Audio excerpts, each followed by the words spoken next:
আসসালামু আলাইকুম।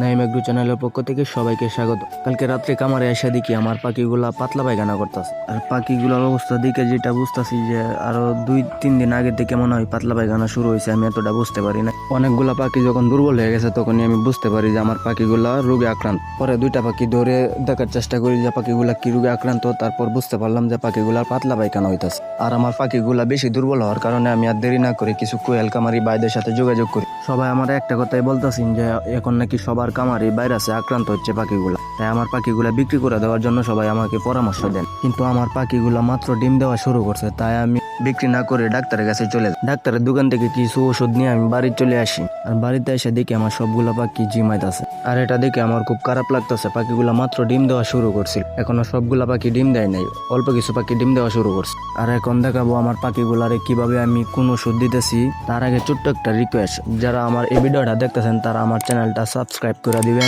তাতে আপনাদের কোনো লস বা ক্ষতি হবে না। তারপর পাখিগুলারে আমি প্রথমে 2 ঘন্টা ওর স্যালাইনযুক্ত পানি খাওয়া, তারপর ডোক্সিঅ্যাবেট যে ওষুধটা আছে এটা আমি দিই 1 লিটার পানিতে 1 গ্রাম। ডোক্সিঅ্যাবেট ওষুধটা সকালে দেওয়ার পর বিকালে আমি দিই মাইক্রোনিট ওষুধও 1 লিটার পানিতে 1 গ্রাম করে দেই। এবং রাত্রে খাওয়ায় রেনামক্স ওষুধটাও 1 লিটার পানিতে 1 গ্রাম করেই দেয়। আর ওষুধগুলা ভালোভাবে পানির সাথে মিক্স করে আমি সবগুলা পানির পাত্রে দিয়ে দিই, যাতে সবগুলা পাখি খাইতে পারে ওষুধগুলো।